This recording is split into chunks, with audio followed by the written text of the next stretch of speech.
I'm Marybeth Penkala, and this is Max Loves Midland.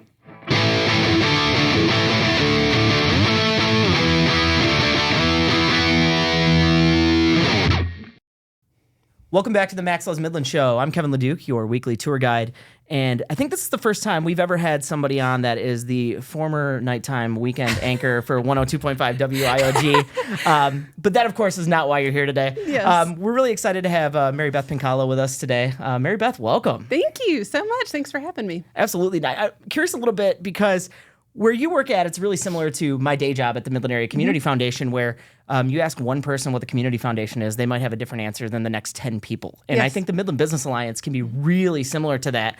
And I know, like, there's Chamber of Commerce and there's all these other things, but can you explain a little bit about what the Midland Business Alliance is and what your role is there? Yeah, so I am the Director of Membership and Partner Engagement. So that's usually the first thing I talk about when I meet with people is what is the MBA? And a lot of times when I say it, people think I say the NBA and they're like, the NBA? No, the MBA, which I would argue is better, more popular. You might disagree. You think the NBA's got a higher than the NBA. A higher threshold than the NBA? Maybe a bigger audience. Well, I definitely think if you're we've talked about the NBA a lot on this particular show for whatever reason. Yeah. But if we're going to talk MBA today, Midland Business Alliance, I think there's a little more impact in Midland, though, for sure. Yes, we have more fans in Midland. So we are, basically, it's a Chamber of Commerce and Economic Development under one roof. So a lot of times you'll have a Chamber of Commerce and an Economic Development organization, and we're all under one roof. So we have a membership base. So we have over 800 members that are both local to Midland, but in other states. So if businesses do business here in Midland, then they can be a member. Anybody can be a member of the Midland Business Alliance. So we do things like, traditional chamber events, like our Wake Up Midland is always popular. We get around 250 to 300 people networking at that every month, which is really fun. We have different events like a business after hours, different things that we're working with businesses to promote the businesses here in Midland and give them exposure. We work anywhere from nonprofits up to the Fortune 500 companies. So broad audience, but it's really fun. We have things like the Midland Area Farmers Market falls under the MBA, which a lot of people don't know about. We also have Midland Blooms. So when you see the flowers, of course, that go down Eastman, that's us as well. A lot falls under. So you guys are a little bit all over the place. We're all over. I love that you mentioned Wake Up Midland. Wake Up Midland is kind of like a Broadway performance for business professionals that occurs like once a month. It kind of follows the school calendar though. So that program is kind of where everyone kind of connects together. Would you say that's a good entry point for somebody who's curious about the Midland Business Alliance to meet folks? For sure. Yeah. So it's a good way to network, but it's also intimidating, right, too. So when you walk in, if you don't know anybody, you're walking into a room of 300 people, and sometimes people don't know where to fit in. So we have ambassadors that are our volunteers that go around and, check in with our businesses to see how they're doing, if they have any feedback, if they have any ideas, and really just see, are we helping you? Are we serving our purpose? Because the MBA is there to help serve businesses in our area, whether it's to attract new employees, whether it's to retain the talent that they have. There's a lot of things, but when you go to something like that, it's kind of best to find an ambassador, find somebody that works at the MBA or someone like you who's on the MYPros steering committee to connect you with people. You're not expected to get in there and just know everybody or fit into a conversation, but there's a lot of people in Midland that are willing to help make the connections. Absolutely. So, nice. And you mentioned MYPros real quick. Yep. So MYPros stands for Midland Young Professionals. We love acronyms in Midland, don't we? Yeah, for everything. So Midland Young Professionals, I feel very fortunate to sit on that steering committee, and you and I have got to know each other pretty well from that space, and there's just so many brilliant young professionals in our area. But since I've been a part of MYPros, we've seen a lot of growth in that space, and it's really exploded, which is extremely important for the type of stuff that we talk about here on Max Loves Midland. But looking at MYPros, can you explain a little bit about the importance of MYPros and what MYPros does? Yeah, so like you said, MYPros is the Midland Young Professional Group. A lot of Chamber of Commerce groups have a young professional group, but they don't always put a big concentration on it. So Tony Stamas is our president. He loves talking about MYPros. He talks about it in board meetings. He talks about it in the community. He speaks really well on it because the group is vibrant and we're doing so much, but it's also because we're well supported on the back end as well. Both by the MBA, but by businesses as well. So the purpose of MYPros is to attract and retain talent here in Midland. Specifically, we offer networking events. Those might be casual events that you can pop into for 5 minutes and talk to other young professionals when you grab coffee on your way to work. But it's also professional development courses. It's going out to the Dow Championship and hearing from the golfers that will be golfing that week. It's really creating a place for young professionals to come together and have conversations with people you might not meet otherwise. Get out of your company. Some people relocate to Midland and they don't know anybody, so it's hard to retain an employee that doesn't have a sense of community in the new community that they're in. So it's kind of, we take it upon ourselves to help create that environment to bring people into Midland, but then keep them here. Or if they leave, to bring them back, to create that space.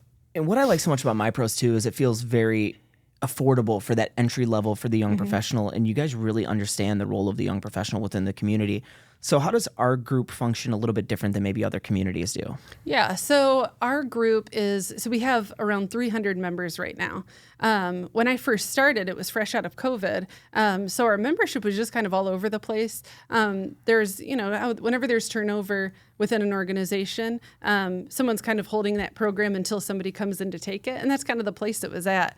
But I was excited to take it on because I knew it had a good, strong history. It was just kind of bringing it back to life after, COVID, when we could have events again and all of that. So our organization's a little bit different where we charge a $30 fee every year to be a member. So the reason we do that, there's a couple reasons, but one of the reasons is we want to know who our audience is. So if somebody doesn't want to renew, they'll usually let us know, hey, I'm not going to renew this year. I relocated out of the state. I'll look into it when I come back or something like that, which we love because then we drop them and then we don't bother them with all of our emails and all of our current events of what's going on. But a lot of organizations, they'll tout that they have, over 1,000 members or, 800 members within the young professional group. But that's because once they're a member, they never drop any.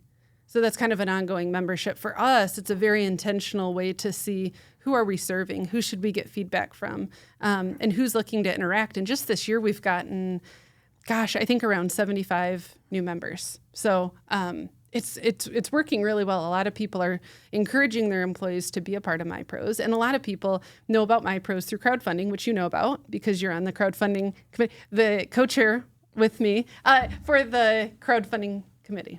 Yeah, I think what we were able to do across the board is really, really interesting. And I do want to talk about crowdfunding here in a moment. But I think what makes MYPros so cool is when you look at Midland as a whole and you look at our outline challenges and our outline advantages, one of our challenges is very specifically nationwide competition for talent. Yep. And it's just obvious. And I know that we're not the only community dealing with that. So it's not unique to Midland necessarily.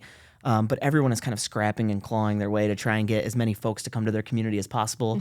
And of course, folks that we can keep around. And when we look at our focus areas that we've developed through our community success panel that are representative of Max Loves Midland, for those focus areas that represent our vision statement, the 4 focus areas are building our livelihood, developing our talent, caring for our people, and enriching our community. And I think MYPros does such an incredible job of touching 2 of those areas in different ways. Both building our livelihood, which really talks about business development, and developing our talent, which is, of course, talking about the development of folks here in our community and keeping them around. And I think MYPros really does the boots on the ground work. But my favorite thing about MYPros is it's done in a very simple way. Can you just speak about the connection that comes with MYPros and the events that go on? Yeah. So there's not a huge obligation. So when you join MYPros, you just go online to the MBA website, you fill out the application, you pay $30, and then you're welcome to come to anything. So that is the casual coffee meetups. We'll go to different local coffee shops, and we'll just be there for 2 hours, and whoever can come, some stay the whole time, some come for 5 minutes, some bring friends, and they hear about MYPros and they meet people. But what's nice is when you hear people, which we've talked about before, within those kind of settings, speaking about other areas of MYPros or making, deeper connections than just talking about, oh, you're a MYPros member too? What do you do? Where do you work? When they have the deeper conversations, that's kind of the whole point. And the point of, I've heard the comment like, oh, it's just a group of people getting together for coffee. It's not. It's important. It's really important to bring people together and make people comfortable with each other. We have more structured things, some that are coming up later on down the road here too, that are more professional development, that are more of a workshop style. But also too the events that support community initiatives too, or community events like the tennis classic. The Dow Tennis Classic is a big deal in the community, and we like to have a good relationship with that and encourage people, go out there. You can go out there with your families. You can go out there with your friends, your coworkers. So we also kind of try to support what's going on in Midland and provide exposure to bring young professionals into that space and just kind of make those connections. Well, and what makes it super neat is we're all getting together and we're learning about one another. We're connecting with other people, but we're also connecting with specific locations. We're supporting businesses in the community whenever we're going out to have one of these particular networking style events. And whether that's even just sitting down and having a drink of coffee with someone or a dinner or a beer, whatever it is, it's just there's a lot of importance in just pure connection. And that's people getting together. And when they're building those emotional bonds, it cannot go understated how important the work of MYPros is. That is the work. Yeah. That is the boots on the ground work of helping people fall in love with their community. But then also you're finding people within similar industries or different industries, and they're really crossing over. Yeah. I think there was two particular moments for me that really stuck out for me as a MYPros steering committee member. One, we were talking about what people do in the community and what they do socially. And there was a MYPros steering committee member say, no, you don't understand. MYPros is my social calendar. And there's value in that because that means they're loving those experiences that they're having with one another, and they feel compelled to want to come back and have more of those experiences with new young professionals. And that is really boots on the ground grassroots work of inclusion, which is just amazing. So when anyone talks about this particular challenge we have, I say MYPros is doing the work better than anyone possibly can, because that is just a pure example of human connection. And then the second moment I had was, and we talked a little bit about the MYPros community crowdfund, but we recently took part in a community crowdfund a couple years ago with Three Bridges, and they activated a space for their outdoor seating area. And we'll go over the crowdfund here in a moment, but I heard someone say, we did that. And it was somebody I didn't know. So I overheard this conversation of them saying like, no, we did that as MYPros. And for you and I being co-chairs of that particular committee, I think it's very easy for us to be close to that work and want to champion that work. But to hear somebody else champion that work and use that word we with ownership, now that's special. Yeah. That's really cool. So and you said 75 new members just within the last year. So what does that normally look like for MYPros? I mean, it's been growing every year. So we're only in July. So that's not since last July. That's since January of this year. And those are paying members. So they apply, they pay.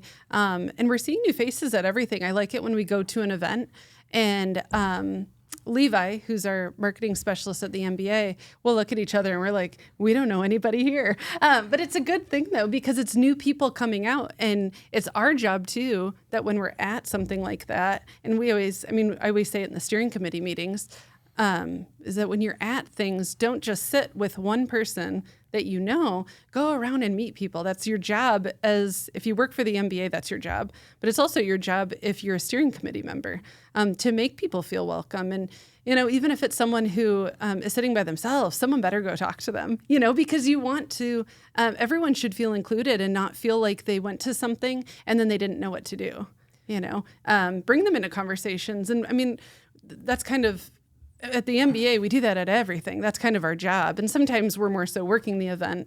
But we have a lot of people in the community that do interact with the MBA a lot that really take that to heart. So Allie Huntoon is involved with MYPros. She was a crowdfunding recipient this year. I always point to her as an example of that's how you should be in the community. That's how you should network. That's how you should interact with the community, because she's so genuine about it. And I think that's how everybody should be. And it's not always easy to. I mean, sometimes, with being at the foundation, after you have a really long day of work, but then you're going to go network, you kind of have to take a deep breath and think, all right, here we go. But that might be someone's only impression of you, or their first time attending an event, or their first time interacting with the Business Alliance. So it's our job to be Allie and be really excited every time we go to something. But that's the authenticity of MYPros. When I go to MYPros, I don't feel necessarily like Kevin LaDuke from the Midland Area Community Foundation. I just feel like Kevin LaDuke, Midland citizen. And that is kind of the role you play in that space. It goes much beyond career, and it's really about feeling included, feeling like a part of the group, feeling like a part of this movement that is Midland. It's a much larger umbrella piece. And that's just what makes MYPros so beautiful. So the work that we've done in crowdfunding is really awesome. And it predates both of us being with MYPros. We didn't start it, but we've been carrying it out for the last few years, and it's more than just you and I. It's a whole committee of folks coming together. But what's cool about that crowdfund is it's really young professional centric about how we're making this push. And we go through it and very systematically. We choose we put an application out for folks to apply, and however we're running that crowdfund this year, because it can be different components each and every year, but there's traditionally a matching component that we clue in from the Midland Area Community Foundation's Impact Investing Committee. And then we actually just crowdfund that money for a business. So can you talk about some of the projects we've worked on for different businesses around the community? Yeah, so this last year, we had 2 recipients of the crowdfunding. So it was Allied Group Fitness and Proper Taco. So we chose someone kind of in the restaurant industry and then somebody in the fitness industry, both looking to do projects that will impact the community and be able to serve people better, whether it's being more inclusive or whether it's just being able to serve a broader audience, I guess. So for Proper Taco, they were looking to purchase a new food truck so that they would have 2 food trucks so that they could not only go to the large events that are really profitable for them, but they can also, visit the nonprofits or the smaller festivals that they want to be at to support, but they just didn't have the capacity to do both and all of that. And Allied Group Fitness was looking to add equipment. Some of the equipment would make it more inclusive to people of all abilities to be able to utilize, which is nice because when we tout that, Midland should be an inclusive community, it means something different for everybody. And a lot of what I see is that I might look at something and think, well, that's really nice. That's really inclusive. But is it inclusive to everybody? Just because I might not see a barrier to it doesn't mean somebody else isn't. So that was she did, Allie's doing great work over there. And always, wants to be inclusive and bring everybody in. She does like the fitness classes downtown and things like that too. But we've also done, like you said, 3 Bridges. And that was for that outdoor patio space that they have. Grove Tea Lounge had outdoor seating. Grove Tea Lounge. And that Grove Tea Lounge was probably our quickest funded crowdfund. So I think that one crowdfunded the $10,000 in less than a day? It was or something? Really fast. I think it was within at least 72 hours, no matter what. It was insane. That was really quick. So just a couple days for that. It's usually a few weeks that we crowdfund. But before us, they did Aviator Cookie Company for additional stand mixers, I think. Pizza Baker. Pizza Baker was the original crowdfund, and that was taking a look at a business that was not brick and mortar. Yep. So they had I believe it was a food truck or some sort of mobile pizza. Like a trailer. Yes, they had a trailer. Yeah. Yes. So, but when they went downtown to an actual physical space, like being able to crowdfund for that oven, that really catalyzed this whole thing. And I think that's a great example of a project that just makes that particular impact. Yeah. And the crowdfunding's simple. We have a small committee. We choose businesses to support. Then we look at a specific goal on how much to be raised. And then there is traditionally a matching fund component to that. And I think what's cool about this is it's such a well-rounded system all the way around. So if you look at this year's crowdfund specifically, 2 badass female business owners, which is super cool to support. But then also the trust in us as a committee of young professionals to make these decisions by folks that are giving those matching funds at the Impact Investing Committee and then making that grant over to the Midland Business Alliance, who actually awards that money to whoever receives it. It's just a system of a lot of trust, but also that is another conscious decision being made by community leaders to look at young professionals and say, you matter. Yeah. Well, at this point, we've raised crowdfunded over $200,000. With this last year's impact, it added to it. So I think we're over $200,000 now. And that's a big deal. And like you said, when people say we did that, it's just like with the Art Scene Festival downtown, when we pass the murals that are out, my kids will say, oh, we painted that. It's like, well, yeah, you did paint a little pit that they might have fixed quite a bit for you. But they feel a sense of, like, they're excited when they see it. It's not just a painting.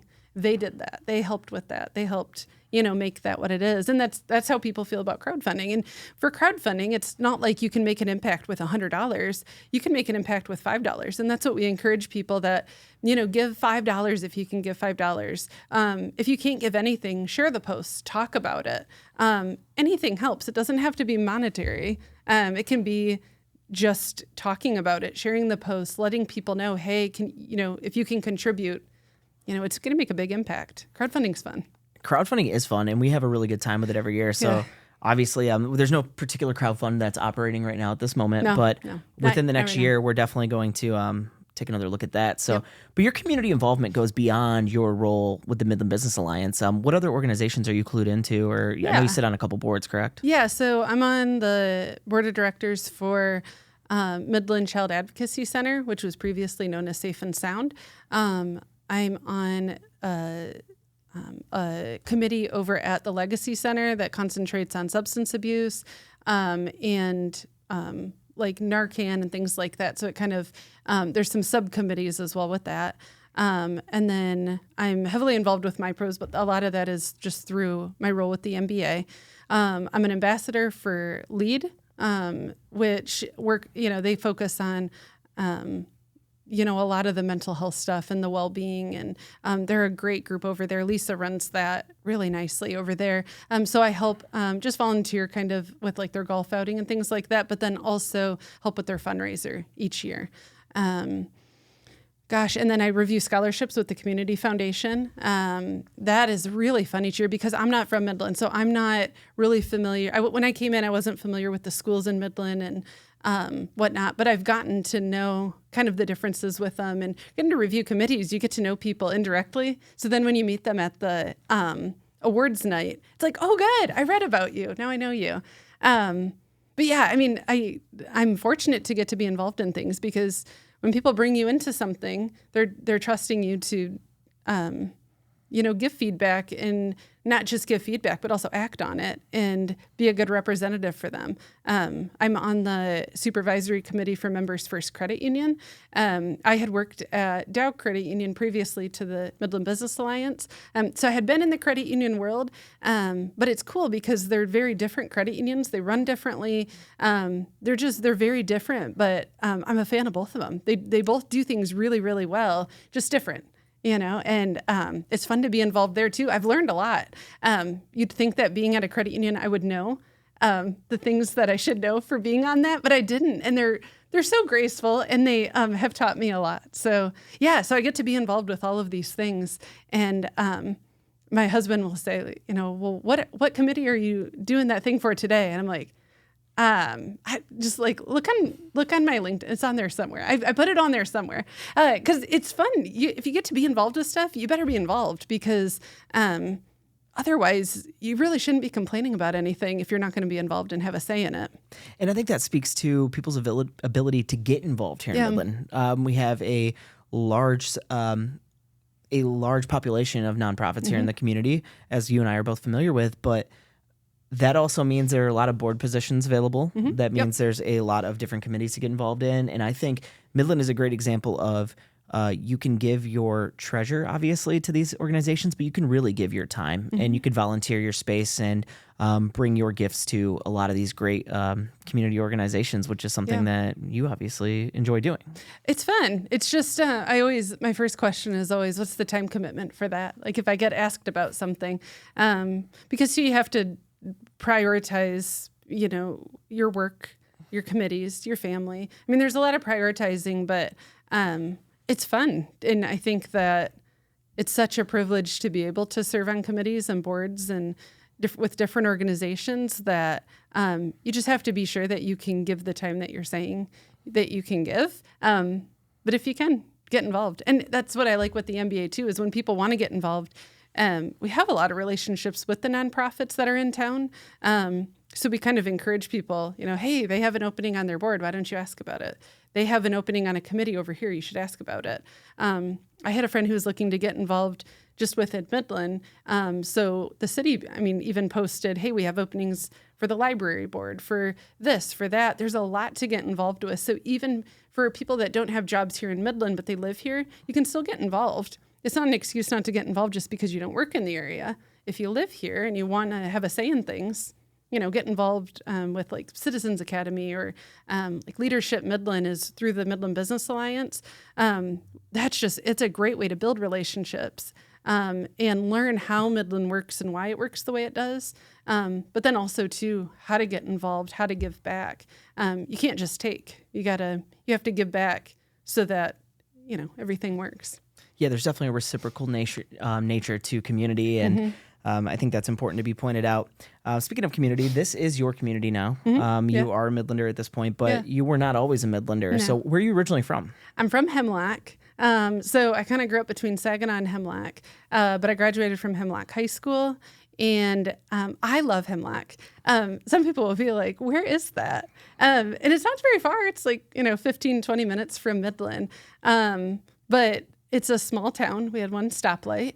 And so Midland's bigger, obviously, than Hemlock was. The big city of Midland. I like that that's I like that that's a recurring theme here, though, because I've mentioned before that I'm from Beaverton and small town nearby, and Midland was our big city. So I like to reiterate that when folks are here, and it's always like, oh, we have such a small town. It's like not as small as you think. There's a lot of opportunity here, and it's bigger than you think, because you can come from a place with one stoplight or in a county with 2 stoplights. Yeah, so, you guys had 2? We had 2 in the county when I was growing up. I think there is now...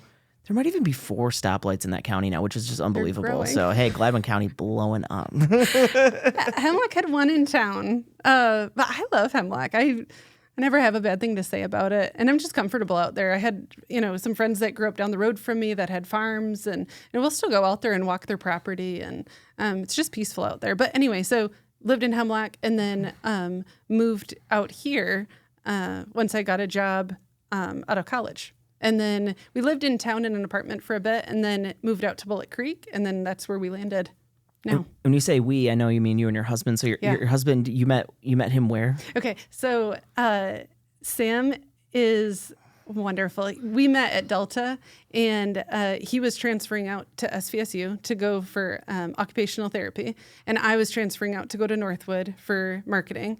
And we met, and we were friends for quite a while. And then, gosh, we've been together 11, 12 years or something like that now.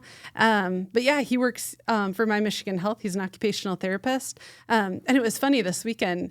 My cousins were in town, and one of them had a problem with their back. So he's like, oh, I can tape that for you. And he taped it. And when I was watching, we were having a bonfire, and I thought, that's probably not going to work. That looks a little crazy. And it worked. And they were like, wow, that really worked. And I was like, oh my gosh, you know what you're doing. Did you find out in real time that your husband's a doctor? Yeah. I was like, oh my. And I even told him, I was like, I can't believe that worked. And he's like, that's what I do every day. You're like, come on. I know. I was like, are you sure though? But I was like, I'm so impressed. Like, that was very cool of you. So occupational therapy, I mean, it doesn't sound thrilling, but he makes it cool. But he works out on Wackerly. He does outpatient neuro. So he works primarily with people who have Parkinson's, who have had strokes, anything neuro, and then some too. He works on some other things as well.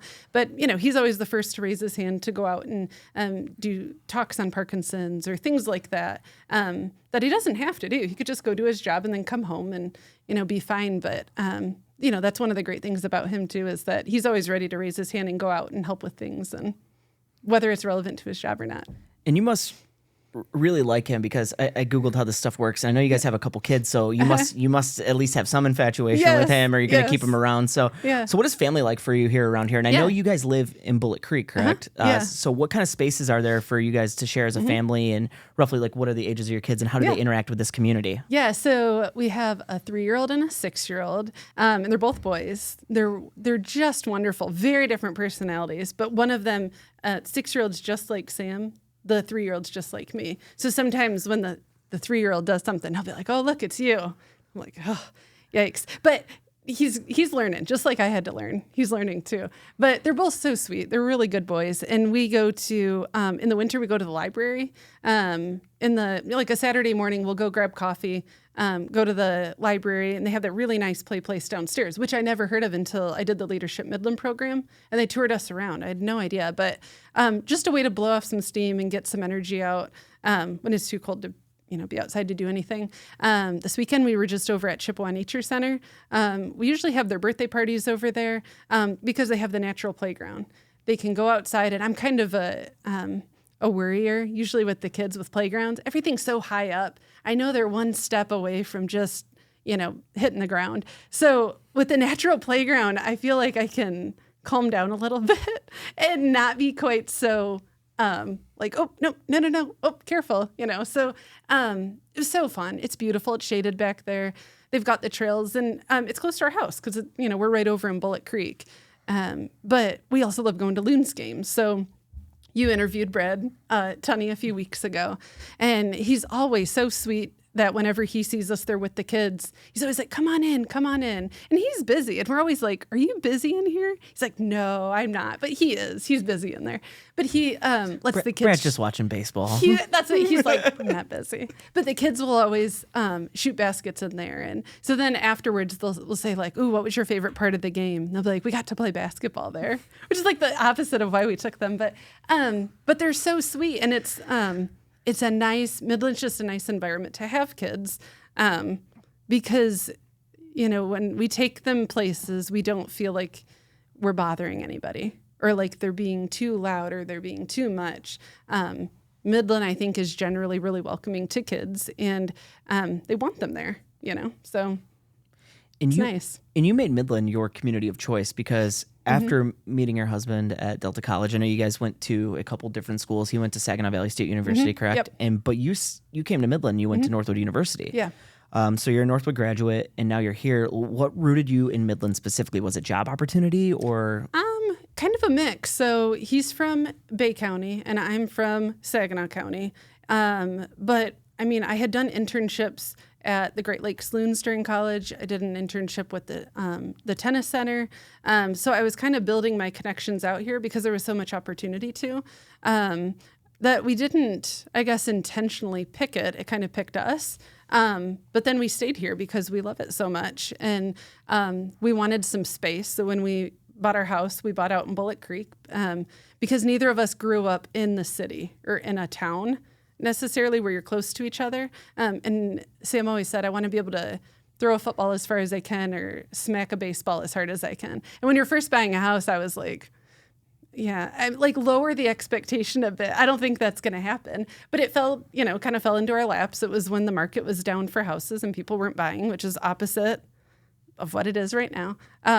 But it just happened. And we've got some, just enough acreage that we have a trail that goes out back into the woods. And the kids have space to run and to, not have so many rules and so much boundaries, I guess.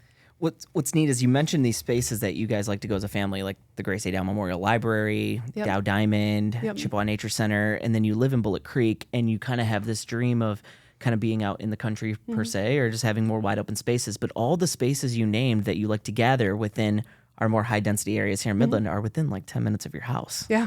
Yeah. A lot of them 5 minutes. And that's the appealing thing about going to the Loons games is for a 3-year-old, it's not always manageable to have a decent mood the whole game when the game doesn't even start till 7. But we always go. It's hard for me sometimes. I know. I'm in a bad mood when I get there sometimes. But it's easy to know just in our minds if they're over it, we'll leave. It's not expensive to go to a Loons game, for just general entry. You can get a lawn seat, and if you enjoy half the game, you enjoyed half the game. You could feed them before they go so that they go with some energy, and it's manageable. And not all communities are like that. Not all communities you can drive 5 minutes to a minor league stadium. So it's easy. And I think that's what I mean is just Midland makes it easy to live here and to be here. And you've got these 2 young boys, and I know that they're big Power Rangers fans. Yes. And growing up, I was a pretty big Mighty Morphin Power Rangers fan, Mighty Morphin Power Rangers specifically. Yes. So if you've ever watched a show, we always do these drafts with something I have in common with the person that is the guest. And I was thinking, like, do we do something Power Rangers related? But then I realized we couldn't, because if we're picking favorite Power Rangers, like how am I supposed to choose between like the Green Ranger and the White Ranger and the Pink Ranger? And there's just too much greatness there. So we kind of put Power Rangers to the side. And we can't choose Power Rangers. But I thought, us of a certain age, and we won't out us here. We'll do a little retro show draft. And I thought, let's just do 3 picks. And you can obviously have the first pick.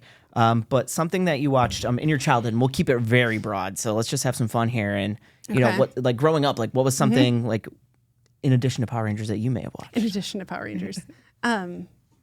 Which also, my mom never liked me watching Power Rangers because it was inappropriate. I see that now a bit, but I watched it with my cousin. So it was like, well, with it, just some moderation with that. But This isn't appropriate either. I don't know why I was allowed to watch this either. I watched The Golden Girls when I was like 3 with, I think with my grandma I'd watch it. And when they would turn it, I'd say, hey. And then they would turn it back and I'd watch it. I wouldn't have got any of the jokes. Who knows? But Golden Girls would be my number one probably. So I have another one that you really shouldn't watch as a kid as well. But growing up with my grandparents, they kind of treated me like a young adult, like immediately. They were just like, well, you're one of us, so you're going to hang out here. So every night, every Tuesday night at 10 p.m., appointment viewing, it was NYPD Blue. You had to see what was going on with Sibowitz. So, and it's at 10 p.m. It was at 10 p.m. Hey, sometimes sacrifices need to be made for television greatness. So our grandparents brought out the inappropriate shows for us. Absolutely. So mine is, I'm going to go with NYPD Blue as my first pick in the retro show draft. And how old were you? My earliest memory of watching NYPD Blue would probably be like 4, 5, 6 years old. So very young. I don't judge that. Let's see what you got for a second pick. 2. More, not as much as show. Well, they had shows though. Anything Mary-Kate and Ashley. My sister and I, honestly, recently, within the past year, got together and watched 2 of the Mary-Kate and Ashley movies. And one of them wasn't what I remember. It was worse quality than I remember. Some of them are not bad. And we grew up just watching everything, Mary-Kate and Ashley. Which one aged the best? Passport to Paris. Passport to Paris. So that's the best one. So and It Takes Two. That was really good. It Takes Two was really good. That was a little higher quality. I mean, what about Billboard Dad? Yeah, but when we watched that, we're like, they painted that photo of him on there. I don't think they had the resources. Passport to Paris. I like their advocacy work with the water. And apparently they made a really quick change out of a really controversial issue in the short time they were there. And they were really bummed out to go to Paris. They were like, oh man, I forget what they wanted to do instead. Yeah, it wasn't Paris. They were bummed out that they had to go stay with their grandfather in Paris for spring. Come on. But it was a great movie though. So anything Mary-Kate and Ashley. Well, I'm going to bring us back to childhood a little bit too, so I can't cop out with picks like NYPD Blue all day. Let's go with Barney and Friends. I felt like I was one of the friends personally. You know, I had sweet little Barney shirt. Like we were the friends. So. We were the friends. So yeah, Barney and Friends. I think that it would be dishonest if you didn't say Barney. Yeah, you have to just admit, you can't be all tough and post up with adult shows all day. Barney was it. That was good. A third one. Your third and final pick in the draft. I would say, I would say Full House, but that is Mary-Kate and Ashley as well. I think you covered it already. You said anything with Mary-Kate and Ashley. So because we were big Full House. We weren't really into cartoons a whole lot, but do you remember the show The Big Comfy Couch? I do not remember The Big Comfy Couch. What was that? Was it a big red couch or like what was this thing? No, there was a big red chair in Blue's Clues. Well, I knew Maybe that. You're thinking that. No, The Big Comfy Couch. It sounds weird. If I explain it, you're gonna think I'm wild. But it was this girl, and it was this oversized couch, and she would go, I think, in the couch cushions and find these dust buddies and stuff, and under the. It was weird. I can't explain it anymore. It's awful. But it was great. It was a good show. We used to watch it in the morning. The Big Comfy Couch. The girl had a clown nose. It sounds weirder now. I have no clue what you're talking about. Now, you could have picked this one. I thought you might go this way, but if you're going to leave this up for me at number 3, I'm going to take Boy Meets World. Oh, God.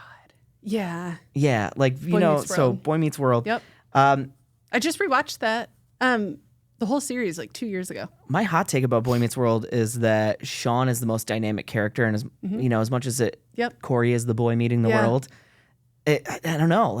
Sean is such a good gray character. There's just a lot of depth there. And, there's just so much good stuff in Boy Meets World. And Mr. Feeney's still alive. I know. I think. He's thriving. Yeah. Well, I don't know. But he's alive. Talk about a life well lived, though. I know. That was really good. We were Disney kids, so we preferred Disney over Nickelodeon. Okay. I was a Nickelodeon kid, primarily. Were so you? It's like Hey Arnold, Doug, those type of programming. We weren't as into cartoons. We liked the real life drama, the Full House. Growing Pains. Yes. Yeah. Yep. Growing Pains was really good as well. Yeah. Those are probably, but Mary-Kate and Ashley, you can't beat it. So Max Loves Midland, you heard it here first. Marybeth and I are going to do a Power Rangers podcast where we break down episode by episode. No, I'm just kidding. That is not. I should have brought the White Ranger cutout for the show. Absolutely, I could have wore a Power Rangers t-shirt. We would have just been all about it today. I could have worn mine. Missed opportunities. Missed opportunities. We'll do a part 2 later. Well, I rooting us back in a little bit more why we're here. We've had a lot of great conversation today about Midland and opportunity here, and how MYPros is affecting the narrative of young professionals here in the community, and how true impact is being made through connection. But moving forward and looking at the future of Midland, and you think about your hopes and dreams for this community, more than just professional, but also like as a wife, a mother, a community member, like what are some of your goals for the future of Midland? Yeah, I would say that, I've learned a lot over the past few years with getting more involved with committees, like at the Legacy Center, being involved with Safe and Sound and the work that they do, that what I hope I can help make an impact in is truly making the community somewhere that, like what I think of is when my kids get older, that whoever they turn out to be, is that they're judged for the person that they are, not for something they may do or an action they might take that is a mistake. Or I hope that Midland continues to grow to be an inclusive community, but also a kind community, and somebody, a community that looks at people and wants to help them and hear them and their voice instead of, passing judgment first, which, that's a lofty goal. Any community would probably have that goal, but it's just interesting because as I've gotten more involved, it's easy to pass judgment on different people for the choices that they make, but they're somebody's kid and they're somebody's loved one. And I think if you can look through that lens sometimes instead, or how I always look at it is, when my kid gets older, what if they made that mistake? Or what if they had trouble with that? I hope someone would help them, rather than judge them or cast them aside and say, oh, shouldn't have done that. It's your mistake. I hope Midland continues in the way that they're going right now to be inclusive and to be caring and kind. And I think inclusion comes in all different forms, and sometimes that means just leading with resources instead of judgment. And I think that is just an incredible message to end our show on here today. So if folks want to get more involved in the things we talked about today, I know we talked about the Midland Business Alliance and everything that you guys do, but also just MYPros, like where can they find a little bit more of that information? Yeah, so you can connect with me. I'm easy to find, usually at the Midland Business Alliance. But go on our website, check out our resources. Even if you're a new business in town, you don't have to be a member for us to help you out and to help you find resources. We always like it when people are members, and then they can get more involved and get on our committees, get more active in their involvement. But check out our website. It's www.mbami.org. Hop on there, see what resources we have, shoot us an email. And I always offer to meet people for coffee. I prefer to meet people for coffee over talking on the phone or emailing back and forth. Everyone at the MBA is really friendly and really great to work with. So we've got a lot of resources, and we love to meet people and share them. Well, that's great. And I just want to cheers you real quick because something happened on this show that hasn't happened yet. You wore the sunglasses the entire show in some component. So so you are the first person to do that. So I put it on for the intro. And I even thought about it while we were talking, but I'm like, no, I'm not going to take them off because, you've embodied the character of Max. And don't be on the show. Absolutely. Right. Well, I really appreciate you being here with us today. So thank you so much. You got it. And thank you guys for being here with us today for another episode of the Max Loves Midland Show. Make sure you head over to maxlovesmidland.com and check out everything we have going on and learn more about our work here at Max Loves Midland. And as we always say, if life gives you a bridge and it doesn't work, go ahead, build a tridge. Have a good one. Thank you.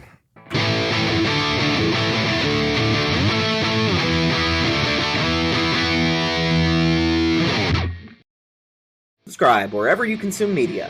Max Loves Midland is your entertainment, resources, and collective improvement hub for Midland County.